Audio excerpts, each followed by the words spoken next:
There is a mystery orbiting our planet. It's not a story of satellites we've built, nor is it a tale of natural cosmic phenomena. This is the story of the Black Knight satellite, a supposed extraterrestrial artifact that some believe has been silently circling Earth for over 13,000 years. A relic from another civilization, or perhaps a puzzle born out of our own imaginations. Today, we dive deep into this enigma to separate fact from fiction. Our story begins in 1899 with one of the most brilliant minds of all time, Nikola Tesla. In his Colorado Springs laboratory, Tesla was conducting experiments to transmit and receive radio waves across great distances.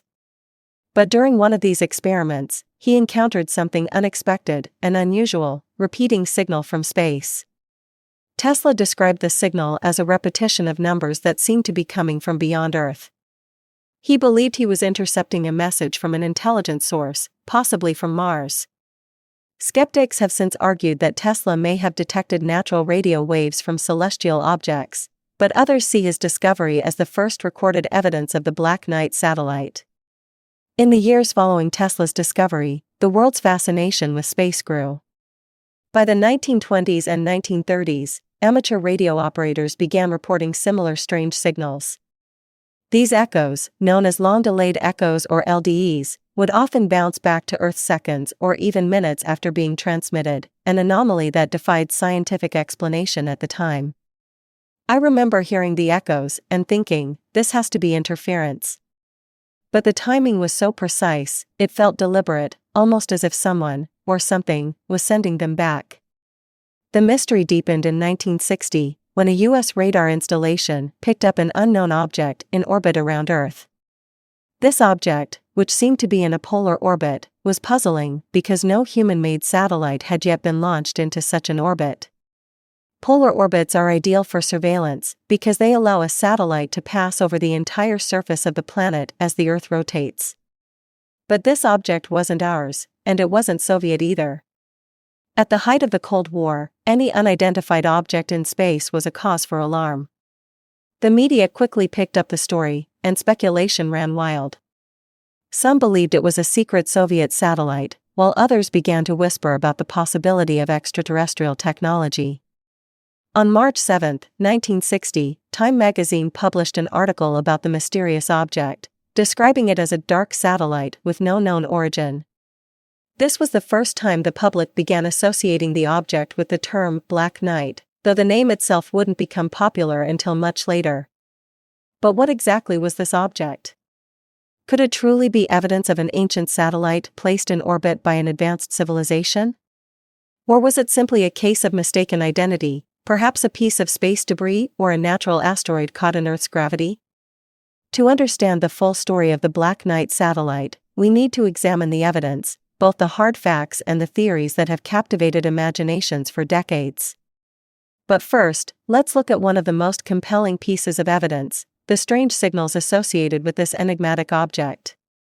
Imagine losing two children in a tragic accident, only for them to seemingly return to you years later. A chilling story of reincarnation or an unexplained coincidence? This is the mystery of the Pollock twins. In 1957, sisters Joanna, aged 11, and Jacqueline, aged 6, lived in Hexham, England. They were inseparable, playful, and full of life. But their story took a devastating turn when both girls tragically died in a car accident while on their way to church. Their parents, John and Florence Pollock, were heartbroken. Yet, John held an unusual belief. He was convinced that his daughters would return to them in some form. A year later, Florence gave birth to twin girls, Jillian and Jennifer. At first glance, nothing seemed out of the ordinary, until the couple noticed strange similarities between the twins and their deceased daughters. Jennifer was born with two distinct birthmarks. One was on her forehead, resembling a scar Jacqueline had from a fall. The second was on her waist, matching one of Jacqueline's previous birthmarks. Strangely, Jillian, the older twin, had no such marks, just like Joanna. As they grew older, the twins began to exhibit peculiar behaviors. They recalled details about Joanna and Jacqueline's lives, including the layout of their previous home, places they had never visited, and toys that had belonged to their late sisters. They even seemed to share a fear of cars, often panicking when crossing the street. These incidents baffled their parents and drew attention from psychologists and paranormal researchers. Some considered this proof of reincarnation, while skeptics believed the parents may have unintentionally influenced the twins' behavior. By the time Jillian and Jennifer turned 5, these eerie memories began to fade. The twins grew up and led ordinary lives, leaving behind this strange chapter of their childhood. The case of the Pollock twins remains one of the most compelling stories in the study of reincarnation. Was it a case of past lives revisited, or simply the power of suggestion and coincidence? The truth remains elusive. What do you think? Could the Pollock twins really have been reincarnations of their older sisters, or is there a more rational explanation? Let us know your thoughts in the comments below. Don't forget to like, subscribe, and hit that notification bell for more mysteries that defy explanation. On a cold February night in 1994, Riverside General Hospital in California became the epicenter of one of the most bizarre medical mysteries in modern history. The arrival of one patient, Gloria Ramirez, would lead to chaos, confusion, and a series of events that have baffled experts for decades. What turned this 31-year-old mother into what some would later call a biological hazard? Tonight, we will dive into the life of Gloria Ramirez, retrace the horrifying events of that night, and explore the chilling theories that surround this unsolved medical mystery. Gloria Ramirez was a loving mother of 2, described by her friends and family as compassionate, funny, and fiercely dedicated to her children. But in late 1993, Gloria's life took a devastating turn. She was diagnosed with late-stage cervical cancer. Gloria was a fighter. Even when the odds were against her, she tried to stay strong for her kids. She refused to give up hope. Facing limited options, Gloria turned to chemotherapy and other treatments, but some close to her believe she may have explored alternative remedies to manage her pain, remedies that could hold clues to the mystery of her final hours. At 8:15 p.m., Gloria Ramirez was rushed into the ER. Her vitals were dangerously low. Doctors and nurses immediately began efforts to stabilize her. But as they worked to save her life, something unusual happened. What's that smell? It's sharp, like ammonia. Staff reported a chemical-like odor coming from Gloria's blood. As they examined it further, strange particles were noticed floating in the sample, particles they would later describe as crystals. Moments later, the unthinkable happened. Medical staff began collapsing, one after another, overcome by dizziness, nausea, and shortness of breath. In total, 23 ER personnel fell ill, 5 of whom required hospitalization. The ER was evacuated, leaving only a skeletal crew to attend to Gloria. Despite their efforts, Gloria Ramirez was pronounced dead at 8:50 p.m. But for the staff at Riverside General, the nightmare was far from over. With no clear explanation for what had happened, the case quickly escalated. Gloria's body was treated as a potential biohazard and was sealed in an airtight coffin to prevent contamination. Autopsy results pointed to kidney failure caused by advanced cancer, but they failed to explain the bizarre symptoms experienced by the ER staff. The incident raised many questions. Could Gloria's condition have caused the release of a toxic substance? Or was something else introduced into the environment that night? One prevailing theory centered around dimethyl sulfoxide, or DMSO. This solvent, sometimes used as a home remedy for pain relief, may have accumulated in Gloria's body. When combined with the oxygen administered in the ER, it could have formed dimethyl sulfate, a highly toxic gas capable of causing the symptoms experienced that night. But this explanation was not universally accepted. While DMSO could theoretically account for some of the events, many experts argued that the reaction conditions were unlikely to occur naturally. So, what else could have happened? Another prominent theory suggested that the incident was a case of mass hysteria. Under extreme stress, individuals in close quarters can experience physical symptoms triggered by psychological factors.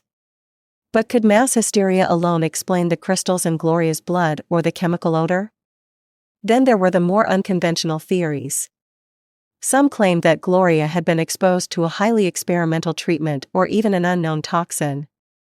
Others ventured into the realm of the paranormal, suggesting extraterrestrial involvement or a government cover-up. Years later, the incident at Riverside General Hospital remains one of the most perplexing medical mysteries. For the staff who survived, it was a life-altering experience, raising concerns about workplace safety and the limits of medical science.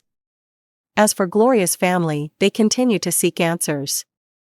Was Gloria Ramirez the victim of a tragic medical anomaly, or is the truth far stranger than anyone dares to imagine? Nearly 30 years later, the case of Gloria Ramirez remains a haunting enigma. What really happened that fateful night? Perhaps the answers lie hidden in the shadows, or perhaps we'll never know. In the shadowy streets of Eastern Europe during the Cold War, an ominous legend began to spread, one that would terrify generations. The Black Volga, a car of sleek darkness, said to appear out of nowhere, abduct people, and vanish without a trace. Was it a tool of secret government agencies, a cursed vehicle driven by sinister forces, or just a chilling urban legend? Today, we dive into this mystery, uncovering its origins, conspiracy theories, and its lasting impact on popular culture. Buckle up for the ride of your life, because this tale is anything but ordinary. The legend of the Black Volga originated during the 1960s in Eastern Europe. The Volga car itself was a luxury vehicle, associated with government officials and the elite. But this particular car, the Black Volga, was different. Witnesses described it as a jet black GAZ-21 model with white curtains and tinted windows. Rumors claimed it would appear at night, stalking individuals who would later vanish without a trace. The Black Volga was the devil's car. If you saw it, you were already doomed. Anonymous Polish folklore. Whether fact or fiction, the Black Volga became a symbol of dread during a time when fear was already a part of everyday life. But was this fear justified? Or was it simply a reflection of Cold War paranoia? As the legend spread, the stories became more sinister. Some claimed the Black Volga wasn't a car of this world at all. Witnesses described supernatural occurrences, glowing headlights, the sound of disembodied laughter, and the car vanishing into thin air. Many believed the Black Volga was driven by the devil himself, who used it to claim souls. Specific accounts of individuals seen being pulled into the car and never returning. It was said that uttering the name Black Volga could bring bad luck or even death. Folklore experts suggest these stories may have roots in older tales of cursed objects. Whether it was fear of the unknown or a genuine belief in the supernatural, the Black Volga legend became deeply ingrained in the collective psyche. But could there be a more rational explanation for these stories? Not everyone believed the Black Volga was supernatural. Some suspected it was part of a darker conspiracy, one involving government agencies, human trafficking, and experiments shrouded in secrecy. Allegations that the KGB used Black Volga cars to abduct political dissidents. Declassified documents revealing patterns of disappearances in regions where sightings were common. Stories of the car being used to abduct people for illegal organ harvesting. Speculation fueled by urban myths of people waking up in bathtubs with missing organs. Conspiracy theories linking the car to secret Soviet experiments on humans.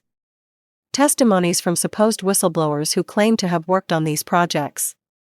It's easy to see how these theories could emerge during a time of intense political and social unrest. But do they hold any weight? Or are they just another layer of myth in the Black Volga story? Even today, the legend of the Black Volga lives on. While the sightings have decreased, the car continues to appear in stories, films, and even video games. It has become a symbol of mystery, fear, and the unknown. Reports of Black Volga cars in rural areas, often associated with strange disappearances. Analysis of these accounts and their credibility. The car's depiction in Eastern European literature, movies, and folklore. Comparisons to other legendary vehicles like the ghost train or phantom stagecoach. The Black Volga remains one of the most enduring urban legends of the 20th century. Whether it was a tool of oppression, a cursed car, or simply a reflection of collective fear, its story continues to captivate and terrify. What do you think? Is there truth behind the legend, or is it just another tale to keep us looking over our shoulders? Let us know your thoughts in the comments. And remember, if you ever see a black car with tinted windows late at night, maybe it's best to walk the other way. Stay curious, stay safe, and we'll see you in the next mystery. Welcome to the remote island of Iona, a place steeped in mystery, history, and legend. It was here, nearly a century ago, that Netta Fornario met her untimely and perplexing end. Who was she, why did she come here, and what forces, human or otherwise, led to her death? Join us as we unravel the strange and tragic tale of Netta Fornario, exploring every angle of this baffling mystery. Netta Fornario was born in 1897 in Egypt, to British parents. Her upbringing was unconventional, marked by her fascination with mysticism and the occult. As a young woman, she immersed herself in esoteric studies, joining the mystical order known as the Alpha Eta Omega, an offshoot of the Hermetic Order of the Golden Dawn. The Golden Dawn and its branches were secretive organizations that explored ritual magic, alchemy, and metaphysics. Netta was deeply drawn to these practices, believing they could unlock hidden truths about the universe and the human soul. By the 1920s, Netta had become a skilled practitioner of these arts, but her interests went beyond theory. She believed in the reality of spiritual communication, psychic energy, and the power of ancient symbols. In 1929, Netta abruptly left her London home and moved to the tiny island of Iona. She told friends she had been called there by spiritual forces.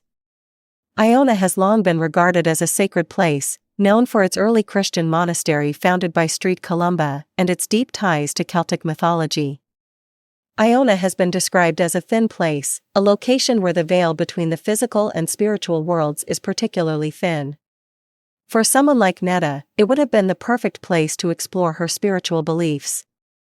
But soon after her arrival, locals began to notice her unusual behavior.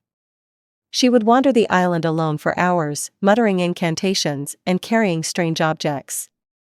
Then, one day, she vanished. 2 days after her disappearance, Netta was found in a remote part of the island. She was lying on the ground, dressed in a black cloak, with no visible injuries. A silver cross was found near her body, and a large cross had been carved into the earth beside her. The cause of her death remains unknown. From the reports, it seems she may have died of exposure. But the circumstances, her strange position, the carved cross, and her known occult practices, have led to widespread speculation. The simplest explanation is that Netta succumbed to hypothermia. Iona's weather can be harsh and unpredictable, especially for someone unfamiliar with the terrain. Even in the late fall, temperatures can drop suddenly, and strong winds make it difficult to stay warm. It's entirely possible she got lost and couldn't find her way back. Others believe Netta was performing a spiritual ritual when something went horribly wrong. The carved cross and her cloaked body suggest she may have been attempting to connect with otherworldly forces. The cross symbol is both Christian and pagan. It could have been a protective barrier or part of a larger ritual. If she was invoking spirits, she might have pushed her body or mind too far. Some argue that Netta was murdered. Her outspoken nature and unconventional beliefs may have made her a target. However, there were no signs of struggle or injury. The autopsy at the time was inconclusive. Without modern forensic tools, determining the exact cause of death was impossible. And then there's the theory that captures the imagination of many, a supernatural encounter. Did Netta tap into forces beyond her understanding, leading to her demise? Netta Fornario's death remains a haunting enigma, a story passed down through generations of locals and mystery enthusiasts. To this day, visitors to Iona are drawn to the spot where she was found, searching for answers that may never come. We still talk about Netta. Her story is part of the island's lore. It's eerie to stand where she was found and wonder what really happened. Netta Fornario's life and death are a reminder of the mysteries that surround us, some rooted in the spiritual, others in the unknown. What do you believe happened to her on that fateful day in 1929? Share your thoughts below, and let's keep the discussion alive. Thank you for watching. Stay curious, and stay mysterious. Welcome to a journey into the unknown. Tonight, we unravel the mysteries of the Bennington Triangle, a place where reality blurs with the supernatural, and vanishings defy logic. For decades, this region in Vermont has been the center of unexplained disappearances, eerie legends, and chilling accounts of the paranormal. Are these events mere coincidence, or is there something about the land itself that resists explanation? Join us for the next 2 hours as we dive into the depths of this enigma, explore its history, recount its tragedies, and dissect the theories that continue to puzzle investigators and enthusiasts alike. The Bennington Triangle, as it's now known, was first named by Vermont author Joseph A. Citro. Its heart lies around Glastonbury Mountain, a desolate area once home to thriving logging communities. By the early 20th century, these towns were abandoned, their remains swallowed by the encroaching wilderness. Local lore suggests the land itself holds dark energy. Native American tribes avoided the mountain, believing it to be cursed. Some legends spoke of winds that changed direction unnaturally and creatures that prowled the dense woods. Is it possible that these ancient warnings foreshadowed the modern-day disappearances? In 1945, 74-year-old Mid-Dye Rivers, a skilled outdoorsman, led a hunting party near Glastonbury Mountain. As they hiked back, Mid-Dye walked ahead, confident in his knowledge of the area. But somewhere along the trail, he vanished without a trace. Despite an extensive search involving hundreds of volunteers, only a single clue was ever found: a spent rifle cartridge near a stream. Was this a sign of his last moments, or simply a red herring? What's baffling is that Mid-Dye was an expert. He knew these woods like the back of his hand. The idea that he got lost seems improbable. A year later, 18-year-old Paula Weldon, a sophomore at Bennington College, set out to hike the Long Trail, a popular hiking path near Glastonbury. Witnesses saw her enter the trail, but she was never seen again. Her disappearance prompted one of the largest search efforts in Vermont history. Planes, bloodhounds, and hundreds of volunteers combed the area, but Paula had seemingly vanished into thin air. To this day, no clues about her fate have been discovered. In 1950, Paul Jepson, just 8 years old, disappeared near a dump site while his mother tended to chores. When she turned around, Paul was gone. Bloodhounds picked up his scent but lost it at a crossroads, leading some to believe he was abducted. But who could have taken him, and why? 3 disappearances, 3 lives lost to the mystery of the Bennington Triangle. And these are just the beginning. Beyond the disappearances, the Bennington Triangle is also home to strange occurrences. Witnesses have reported glowing orbs drifting through the trees, unearthly sounds that echo in the night, and the feeling of being watched. The energy here is different. Some people describe it as oppressive, as if the land itself is alive. Native American tribes warned of the mountain's cursed nature, claiming the winds behaved unnaturally.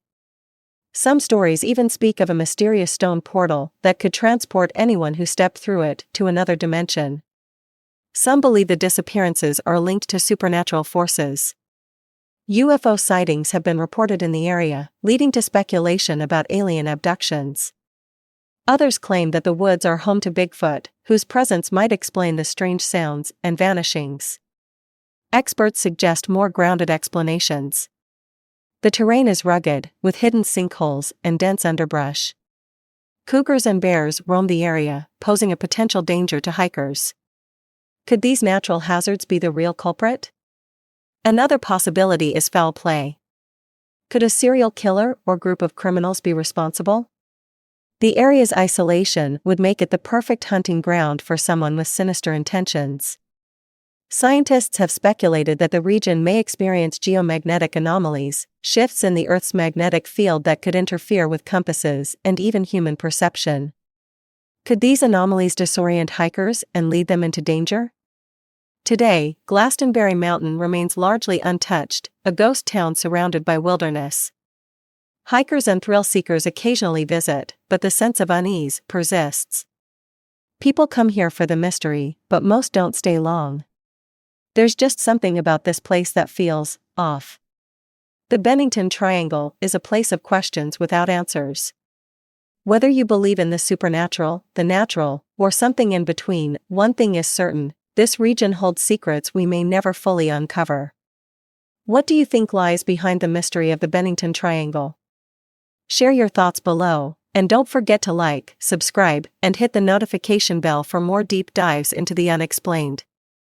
Until next time, stay curious and stay safe. Antarctica, a frozen wilderness at the edge of the Earth. A land of extremes, where temperatures plummet to deadly lows and sunlight disappears for months on end. For centuries, this remote continent has captivated explorers and scientists alike. But beneath its icy surface lies a mystery. Could Antarctica be hiding secrets from an ancient past, remnants of a lost civilization, or even something otherworldly? Today, we journey into the unknown to uncover the truth about Antarctica's hidden world. From ancient maps that seem to depict an ice-free Antarctica to bizarre theories of secret Nazi bases and alien activity, this enigmatic continent has become the focus of countless mysteries and conspiracies. Over the next 3 hours, we'll explore Antarctica's ancient history, cutting-edge science, and the chilling stories that refuse to melt away. Antarctica, now buried under miles of ice, wasn't always the desolate tundra we know today. Millions of years ago, it was part of the supercontinent Gondwana, a lush, green landscape teeming with life. Fossils of ancient plants and dinosaurs have been discovered beneath the ice, painting a picture of a tropical paradise long before the Ice Age began. But what if Antarctica's story doesn't end there? In 1513, the Ottoman Admiral Piri Reis created a map that seemed to show the coastline of Antarctica centuries before its official discovery. Even more puzzling, it depicted the continent without its thick ice sheet, as if it had been mapped when it was still ice-free. How could a 16th-century cartographer have drawn such an accurate map of a land buried under ice for millennia? Some researchers argue that this suggests the existence of an ancient civilization with advanced knowledge of cartography and navigation. While the map is extraordinary, it's important to note that some elements may have been based on earlier sources or even pure speculation. Still, the level of detail raises questions. Could it be evidence of an advanced culture that predated recorded history? In modern times, scientists have uncovered evidence that challenges our understanding of Antarctica's icy landscape. Beneath the miles-thick ice sheet lie massive subglacial lakes, such as Lake Vostok, one of the largest freshwater lakes in the world. Sealed off from the surface for millions of years, these lakes are thought to harbor ecosystems entirely unique to Earth. Lake Vostok, in particular, has been the center of intense research. Some claim its isolated waters may contain microbial life forms that evolved independently, offering a glimpse into what life might look like on icy moons like Europa or Enceladus. But the lake has also become the focus of conspiracy theories, with claims that it hides ancient ruins or even alien technology. During World War II, Nazi Germany launched expeditions to Antarctica, establishing a base in a region they called New Swabia. Officially, these missions were focused on whaling and research. But rumors persist that the Nazis were searching for something far more sinister, entrances to an underground world or ancient alien artifacts. Some theorists believe the Nazis built secret bases in Antarctica, perhaps even continuing their experiments in isolation after the war. The infamous Operation High Jump in 1946, led by Admiral Richard Byrd of the United States, has fueled these claims. Officially, Operation High Jump was a U.S. Navy mission to establish a research presence in Antarctica. But Byrd's statements during and after the mission sparked wild speculation. He spoke of an enemy that could fly from pole to pole at incredible speeds, a statement some interpret as a reference to advanced technology or even UFOs. Byrd's comments suggest he encountered something beyond human capabilities. Was it advanced Nazi technology? Or could it have been extraterrestrial?